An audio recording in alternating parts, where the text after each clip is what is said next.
Em 90 segundos tu não faz nem um miojo, mas eu te ensino as matérias que tu tem até nojo. Então senta aí e começa a quebrar ATP pra ter energia pra tua mente processar e entender que a probabilidade de você ir bem no Enem tá ligada direto aos meus raps também. Então começa com humanas, só sei que nada sei, mas sei que saí da vida e pra história eu entrei. Se o clima esquenta e tua caneta falhou, fica tranquilo, a esfera dela dilatou com calor. Eu sou flúor com oxigênio, dá pra completar, evoluir melhor que o Darwin poderia imaginar. Se tinha uma pedra no caminho, pode crer que eu já chutei absoluto no rap.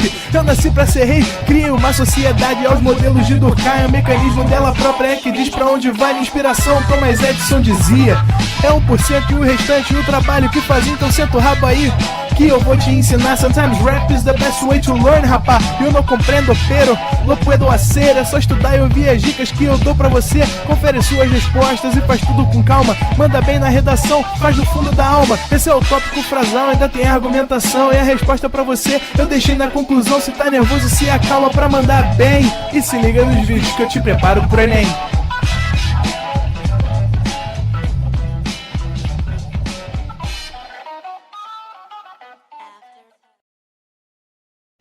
Estamos ao vivo, estamos de volta, Rodrigo. Fala, galera! Olha aí, ó. Aula de hoje. Olha a aula de hoje. Evidências da loucura, dizer que não te quero. Cara, evidências. Hoje é a aula de evidências.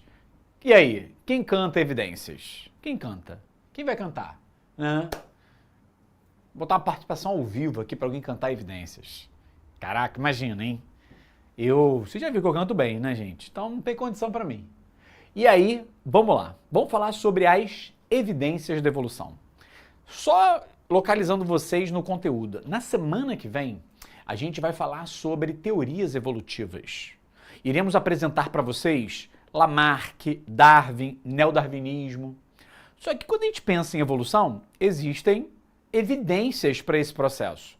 Existem, vamos dizer assim, argumentos para apoiar que os seres vivos estão evoluindo. Alguns livros não chamam de evidência, chamam de provas. Só que, gente, prova é uma coisa muito forte. Então, para a gente atenuar o nosso vocabulário, a gente lança, né, evidência. Tudo bem? Então vamos lá, vamos para o quadro para a gente poder falar sobre esse tema tão lindo, tão maravilhoso, né? Evidências. Gente, vamos lá. O primeiro grupo de evidências que eu vou trazer para vocês são as chamadas evidências anatômicas, que você vai ver na anatomia dos seres. E a primeira evidência anatômica são os chamados órgãos vestigiais.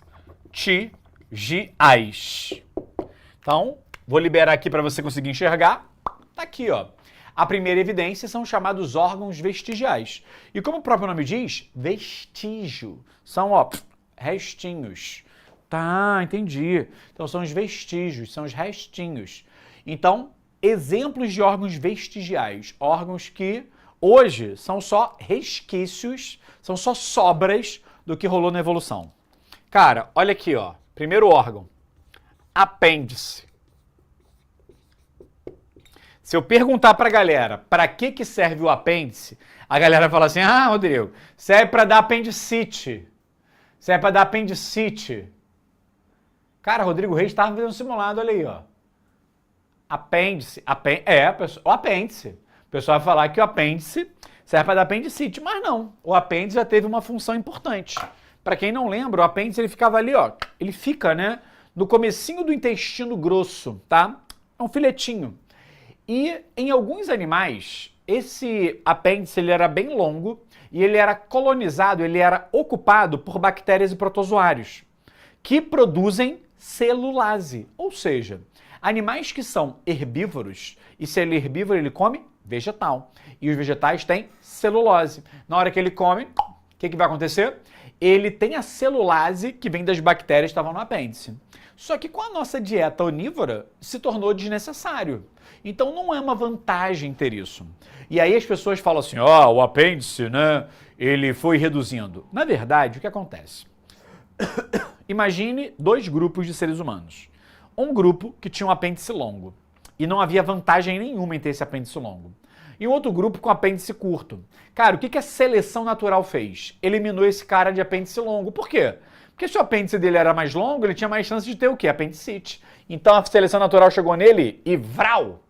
E acabou sendo uma vantagem ter apêndice menor. Então, conforme o apêndice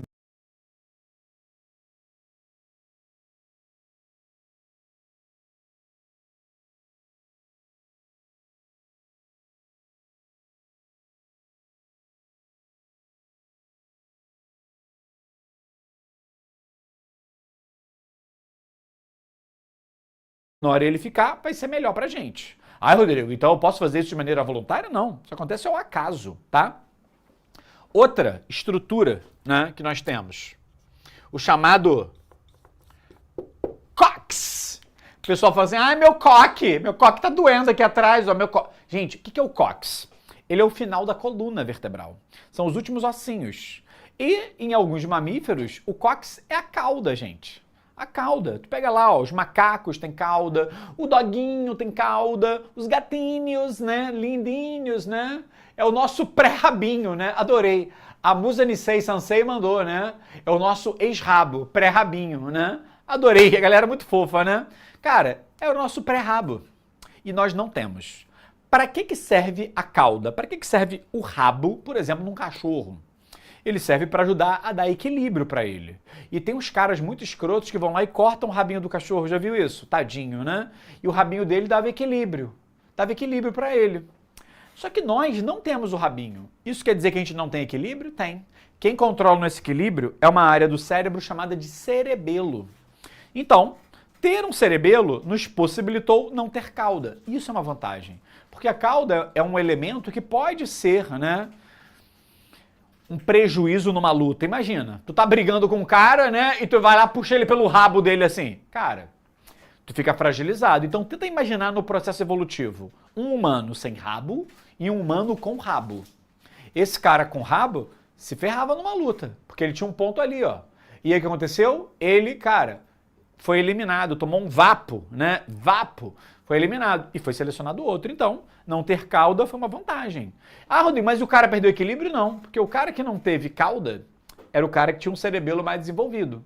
Então, o apêndice e o cóccix são órgãos vestigiais. Deixa eu ver aqui, que mandaram aqui. Professor, eu fui numa festa de um ano e comi muito bolo com chantilly colorido. E, com o passar do tempo, comecei a defecar extremamente com cor. Eita, né? Eu saí lendo assim, né? Cara, caí no golpe, hein? Caí no golpe. Cara, ó, o Jeremias puxou um negócio aqui. Cisto pilonidal. É uma doença causada pelo cóccix? Cara, olha só. Renan, não sei se tu sabe o que é cisto pilonidal, né? Mas, cara, cisto pilonidal, ele é um abscesso, que é uma coleção purulenta, né, de pus ali perto do cóccix. Então, normalmente, o que os médicos têm que fazer? Tem que abrir, cara, e tirar todo o pus, todo o tecido ali de dentro. E o pior é o tratamento, porque fica bem perto ali do ânus. Então, aquilo fica aberto e aquilo vai fechando. Então, é um tratamento horrível, porque o cara opera, cara, e fica com um buraco. Então, é horrível. O maluco vai ficar dormindo de bruço, né? Um mês quase aí, né? Então, Jeremias, terrível, hein? Então já teve ser humano com cauda, né? Fiquei lendo o chat, Júlia, caí nessa daí, né? Cara, E o cara voltou. Por que que... Gente, eu vou parar dessa da cor do cocô. Não vou falar disso, não. Vamos lá. Eu comi um bolo colorido, tô cagando verde. Cara, a galera é muito engraçada.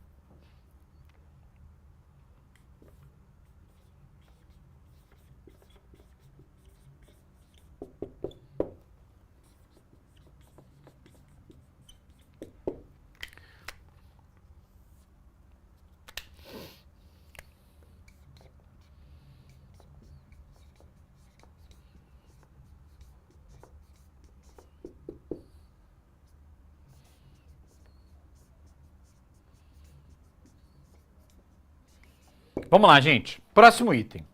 Divergência evolutiva, também chamada de irradiação adaptativa. que seria isso? Quando a gente fala de divergência, tu deve lembrar disso das aulas de física.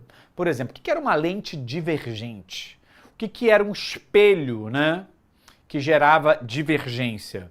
É o seguinte, lá na aula de física, se você pegar uma lente que ela é divergente, o desenho era assim, entrava, né, um feixe de raios paralelos e quando ela passava pela lente, isso aqui abria. Isso é ser divergente. Então, quando você fala assim, ai, eu estou divergindo das suas ideias, ou seja, eu estou indo para um outro lado, estou me afastando das suas ideias. E a irradiação adaptativa, também chamada de divergência, é essa ideia, é de espalhar.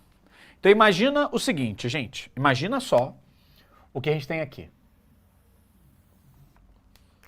Aqui nós temos um mamífero ancestral.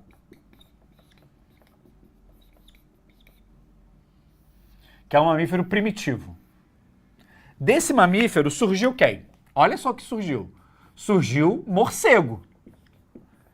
Cara, desculpa aí, mas morcego é um mamífero esquisito. Pô, o bicho voa. Desse mamífero ancestral surgiu quem? Surgiu o leão.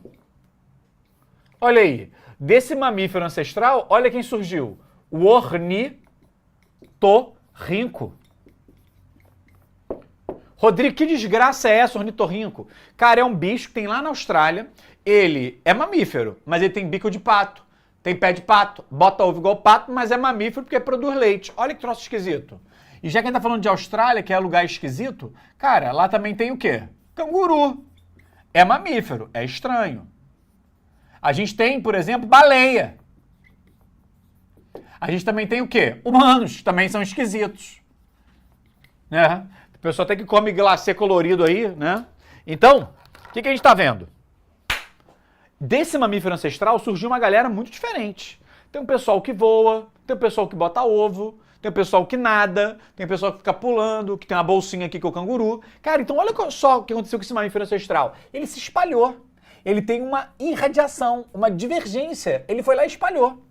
E o que aconteceu para isso rolar? Você já deve ter tido uma aula de geografia que falaram assim, todos os continentes estavam juntos, todos os continentes da Terra estavam juntos, formando uma tal de Pangeia. Beleza. Então imagina, os mamíferos ancestrais estavam aqui na Pangeia. O que aconteceu? Cara, a Pangeia se dividiu. Veio uma banda para cá, outra banda para lá. E aí esses mamíferos estavam todos juntos, veio uma galera para cá, outra para lá. O que foi acontecendo? Cara, a seleção natural que foi atuando neles foi se tornando diferente, porque o meio que ele estava era diferente. Então imagina só, um mamífero foi lá para o mar.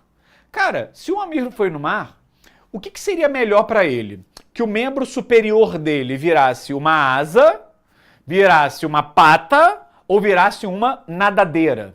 Cara, era melhor que virasse uma nadadeira. Foi o que aconteceu com a baleia. Então a baleia lá no mar, o membro superior dela era melhor que fosse uma nadadeira. Agora, por exemplo, no morcego, era melhor que o membro superior dele virasse o quê? Uma asa. Ah, Rodrigo, e o leão? Uma pata. Mas eu posso falar que o fato dele ficar no mar fez a nadadeira aparecer? Não, gente. Você tem que tomar muito cuidado na hora de explicar isso. Você tem que falar o seguinte, que estar no mar selecionou a nadadeira. Tenta imaginar que aconteceu alguma bizarrice no passado. Imagina um morcego que foi pro mar. Cara, por que você não vê morcego no mar hoje em dia? Ele deve ter ido em algum momento, só que ter asas no mar não era vantagem. A seleção natural fez o que com ele? Vapo, eliminou. E selecionou quem? Quem tinha nadadeira, que é o caso da baleia. Então, gente, não foi viver no mar que fez a nadadeira da baleia aparecer. Na verdade, ela viveu no mar porque ela tinha nadadeira, ela foi selecionada. Então, semana que vem a gente vai falar muito disso, isso é bem importante. Então, a gente está vendo que o termo, né, irradiação ou divergência evolutiva, está ligado a quê, gente? O que isso está ligado? Está ligado a alguns pontos. Primeiro, é uma galera que tem a mesma origem, tá vendo aqui, ó, mesma origem. O pessoal tem a mesma origem e eles acabam sofrendo a ação de formas distintas da seleção natural. E aí essas formas distintas que geram essa diferenciação toda. Tudo bem? Vocês entenderam esse conceito, gente? Cara, o Luiz Gustavo falou assim do ornitorrinco, ele produz leite, mas não tem peito. É a pele toda. Sabe você que produz suor na pele toda? O ornitorrinco produz suor na pele toda, é como se ele suasse leite. Ó, Júlia Magalhães, a gente vai ter aula de especiação, então fica tranquilo aí, tá?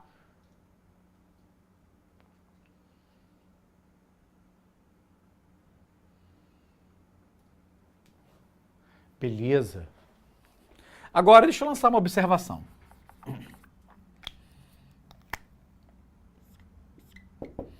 Aqui está escrito divergência. Se existe divergência, adivinha? Deve ter convergência também. E o que seria a convergência evolutiva? É uma galera que é diferente e que vai ficar o quê? Parecida. Vai fazer isso aqui, ó, convergir. Vou dar um exemplo para vocês. Aqui está o golfinho. Aqui está o tubarão. E aqui está o pinguim. Golfinho é mamífero. Tubarão é peixe. E pinguim é ave. Gente, o que essa galera toda tem em comum? Eles apresentam um formato hidrodinâmico. Ou seja, tem um formato próprio para nadar. É um torpedinho, né? E olha só, a galera que tem origem diferente, mas acaba tendo um formato parecido. Por que isso acontece? Porque todo mundo aqui, gente, está no mar. Se todo mundo aqui está no mar, o que vai acontecer? Eles são afetados pelo mesmo tipo de seleção natural. Então aqui, ó, é uma galera que tem origem distinta e é uma galera que acaba recebendo, né, formas semelhantes da SN. A gente já está íntimo, tá? Formas semelhantes da seleção natural. Tudo bem? Pessoal, deixa eu dar aquela liberada na tela para tu dar aquele print. Eu bebo uma água. Formato de torpedo, peixe-bolha, é igual o POU. O que é isso? Ah, o POU, né?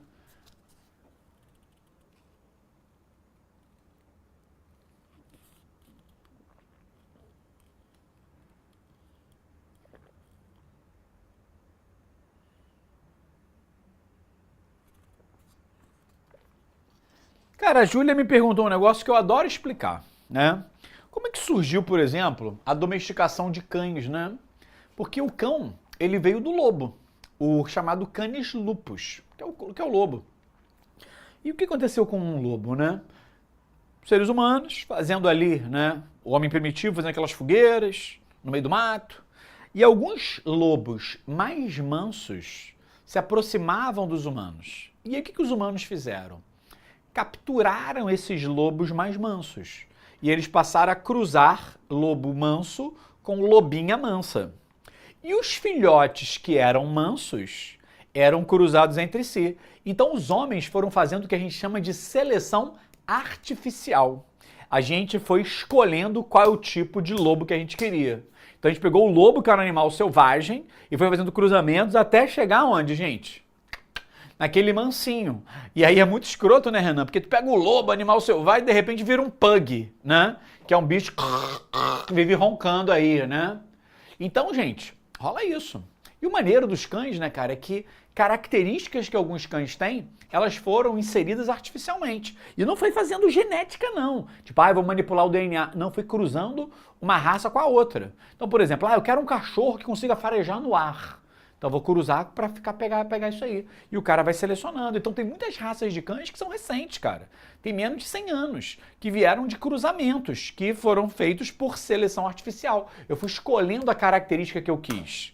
E eu só fico imaginando a escolha para dar um pug. Eu quero cara amassada. Não, eu quero mais amassada ainda. Todo filhote de cara amassada cruza que eu quero mais amassada ainda. E foi indo, né? Então é muito bizarro mesmo. Já deu print aí, gente? Vou apagar.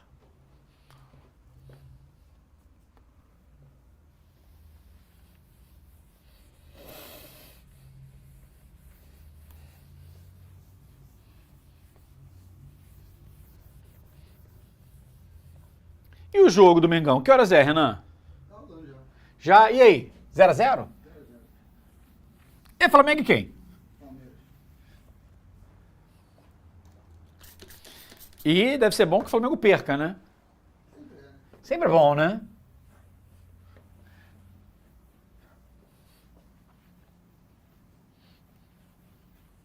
O pessoal não deve estar gostando disso, não.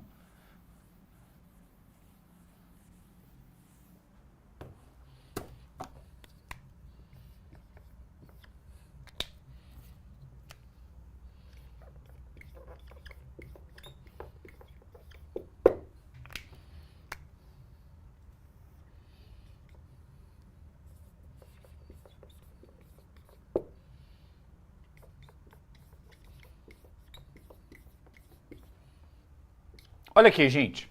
Próximo item, homologia, os chamados órgãos homólogos. O que seria isso, gente? Órgãos homólogos. São órgãos que vão ter a mesma origem e vão ter funções diferentes. Aí alguém vai falar assim, mas Rodrigo, tu não acabou de explicar isso na irradiação? Sim, porque a homologia, da onde que ela vem? Ela vem da divergência evolutiva. Então, a homologia ela vem da divergência evolutiva. Então, pensa bem, aquele mamífero ancestral, ele tinha um membro superior, que na baleia virou nadadeira, que no morcego virou asa.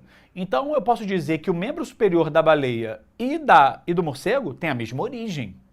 Porém, eles exercem funções diferentes. Renan, eu acho que a gente tem um slide para mostrar isso. Joga aqui para a galera ver aqui. Olha só, se você pegar o membro superior de alguns mamíferos, tá? Você vai notar que a estrutura óssea é a mesma. Então, por exemplo, aqui, ó, tá a estrutura óssea de um braço humano. Aqui, ó, tá o húmero, que é esse osso aqui, ó, do braço. E aqui tá o rádio e a una, que são os dois ossos do antebraço. Cara, essa estrutura, ele botou cores, você pode ver que é tudo igual. O que muda é o tamanho, se o osso é mais comprido, mais curto, mais largo, mais estreito. Então, é tudo igual.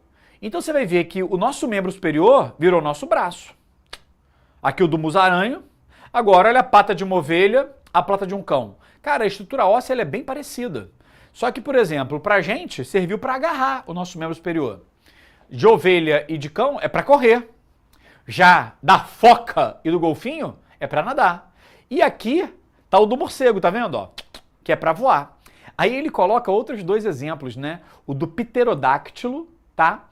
E ele coloca de uma ave. Olha aqui a estrutura óssea, tá? Então, assim, é óbvio que o do morcego tem muitas cores em comum com o do golfinho, com o da foca, da ovelha, porque a galera aqui é mamífero. Quando já vai pro pterodáctilo, que, pô, é um réptil extinto, cara, já não tem mais, né? Aliás, uma curiosidade. Isso aqui é bem maneiro. Os dinossauros, eles têm uma proximidade muito grande com as aves. Especialmente aquele bichinho, né, o chamado Velociraptor, né, que apareceu no filme O Parque dos Dinossauros, que aliás nem em parque, né, era Jurassic World, né? Olha aí como eu sou bilíngue. Então esse Velociraptor, ele tinha uma proximidade muito grande com as aves. Então, provavelmente, o elo que deu origem aos répteis atuais e as aves estavam ligados aos dinossauros. Então talvez o pterodáctilo já fosse uma ave. Muitas pessoas acreditam que os dinossauros já tinham penas até. Claro que você não vai ver isso por um fóssil, mas havia grandes evidências, grandes evidências disso aqui. Tudo bem? Então, gente, o pterodáctilo está aqui, ó, a estrutura óssea dele. Maneiro, hein? Renan, traz a galera de volta aqui pro quadro. Traz de volta pro quadro. Então, mostrei para vocês um caso de homologia, que seria a pata de um cachorro com o braço de um humano com a nadadeira, sei lá, de uma baleia. Só que se existe a homologia, vou botar aqui a observação, existe a chamada analogia.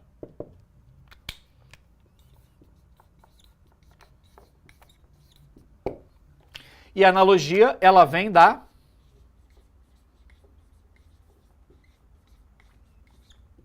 convergência.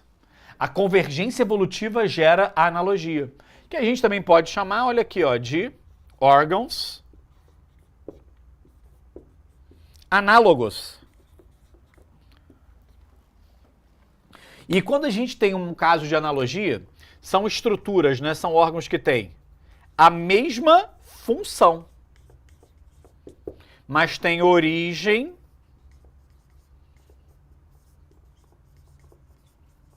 diferente.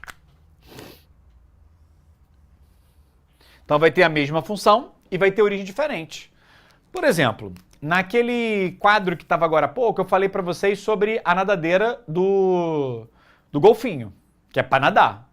E aí, se você pegar, por exemplo, a nadadeira do pinguim, que é em tese a asa, cara, também é para nadar. Então os dois têm a mesma função. Só que um veio de uma asa, outro veio de um membro superior, ou seja, origem diferente. Então, nadadeira do golfinho e a nadadeira do pinguim, cara, tem a mesma função. Então é um caso de analogia. A gente pode pegar, por exemplo, a asa, por exemplo, de um pombo. Eita, que nojo! E comparar com uma asa de uma borboleta. Os dois têm a mesma função, que é qual, gente? É para voar. Vai a voar. Porém, tem origem diferente. Tá certo? Então, as analogias geram, né, confirmações da convergência. E aí o exemplo que eu vou botar aqui, ó, seria a asa da borboleta e a asa do pombo.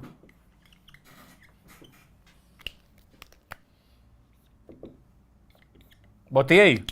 Deixa eu ver como é que vocês estão se comportando aqui.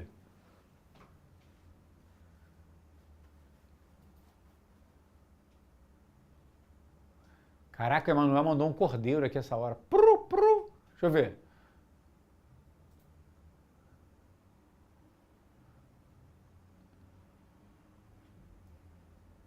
Olha aí, por isso que Deus não dá asa para as cobras, mas dá asa para borboleta. Olha aí, né?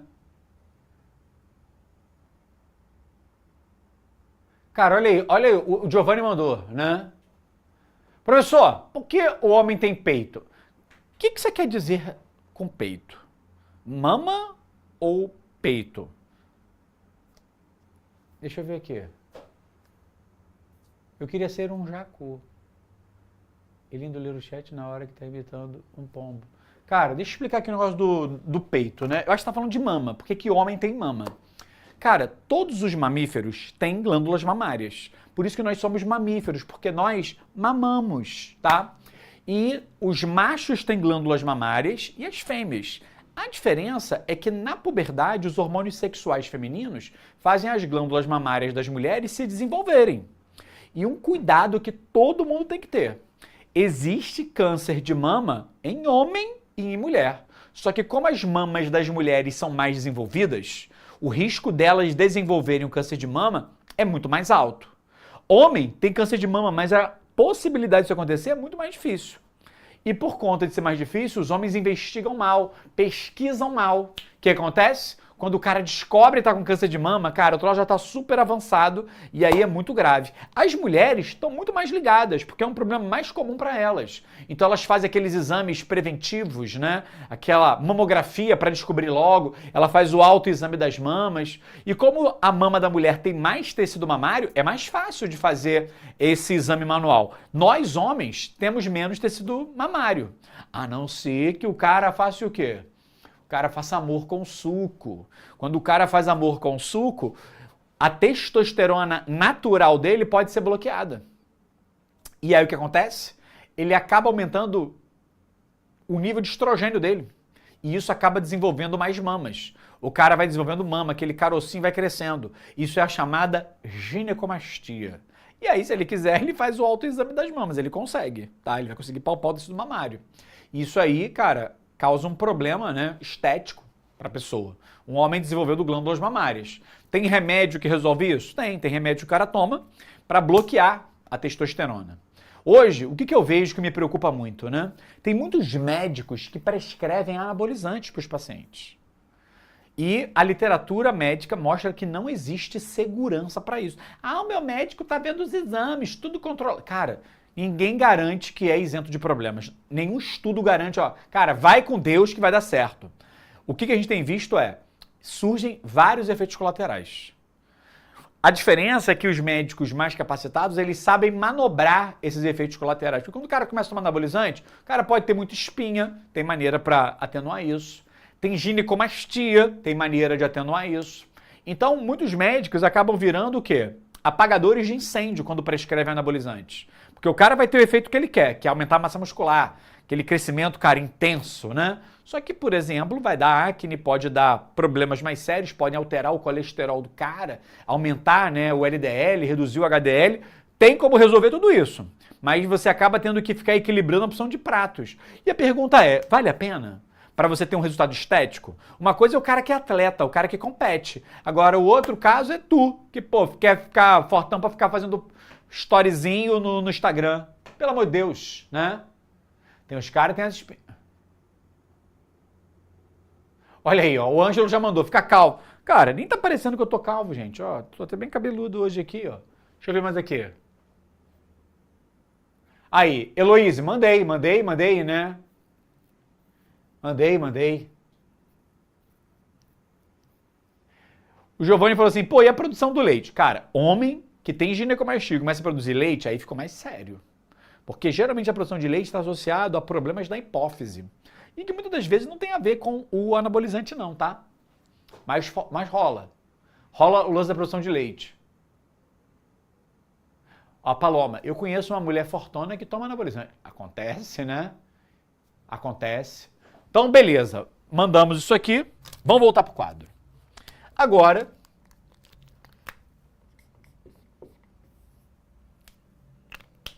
vamos para o segundo grupo de evidências. As evidências fósseis. Gente, o que são fósseis? São resquícios dos ossos de diversos animais.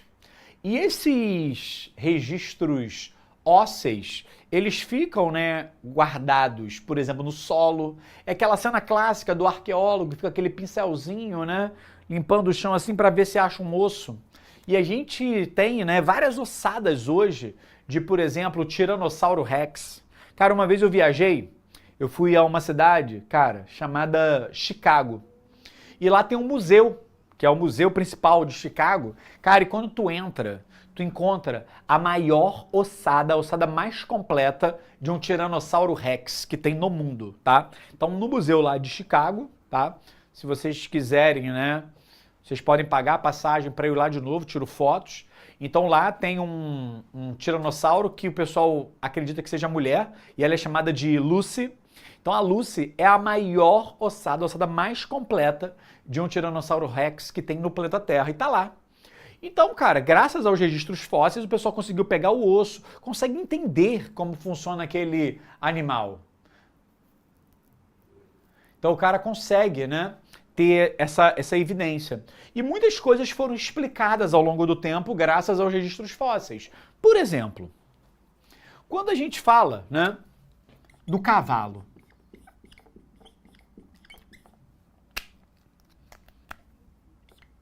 e a gente pode comparar cavalos com humanos. Deixa eu fazer aqui um desenho. Aqui está o mapa do planeta, tá? Aqui está a América do Norte, aqui está a América Central, aqui está a América do Sul, beleza? Aqui está a Europa, aqui está a Ásia e aqui está a África, beleza? O que aconteceu? Através dos registros fósseis, perceberam que o humano mais antigo, o registro fóssil mais antigo dos humanos, apareceu aqui. Apareceu na África, no sul da África. Então, o homem, o ser humano, apareceu no sul da África. E o que deve ter acontecido? Eles caminharam. Cara, e essa narrativa toda que eles caminharam da África está muito ligada a quê? Aos registros fósseis. Foram encontrando fósseis e percebendo as mudanças. E o que aconteceu com esses seres humanos?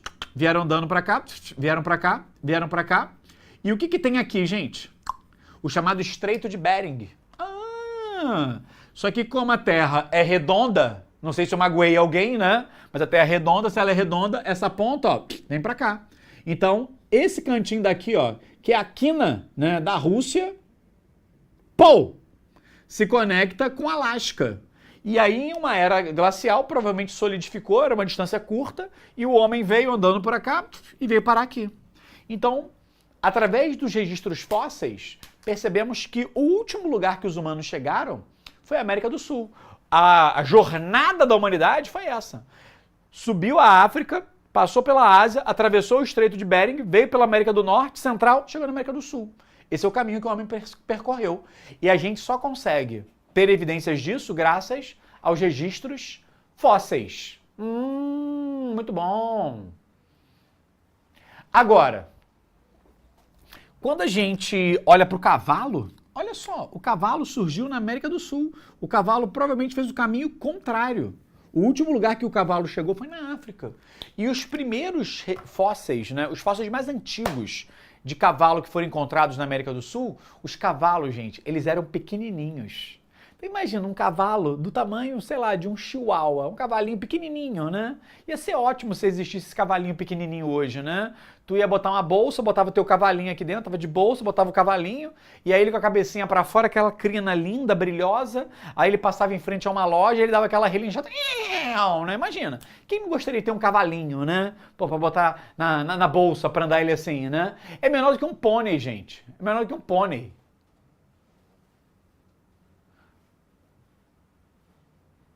Olha aí, ó, um unicórnio. Calma aí.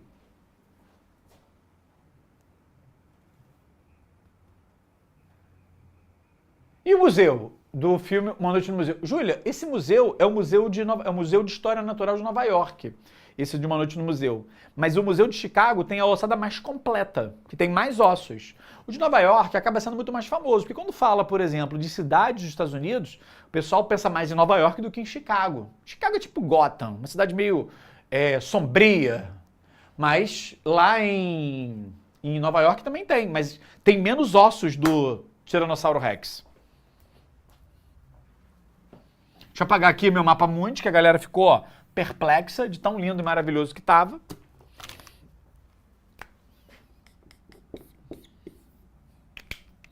Vamos para o terceiro grupo de evidências.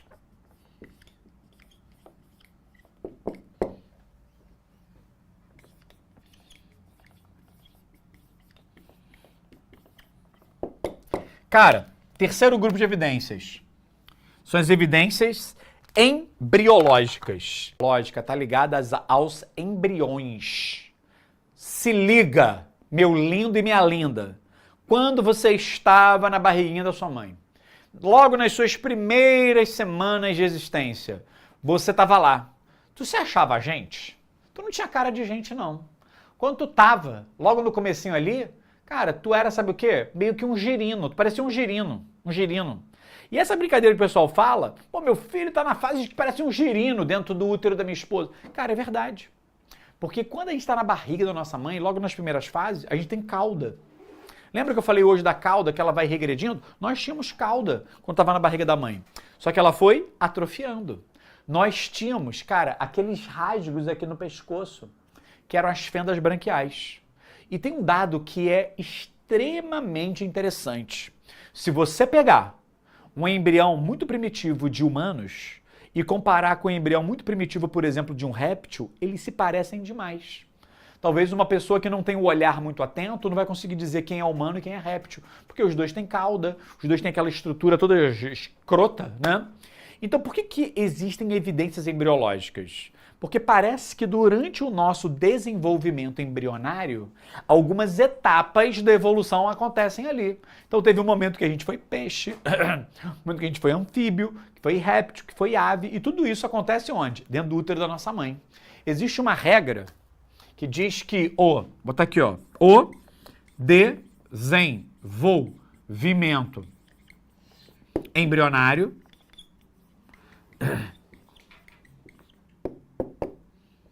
recapitula a evolução. Porque a gente vai notar que existem, olha aqui como exemplo, né? Fendas branquiais e cauda nos embriões de mamíferos.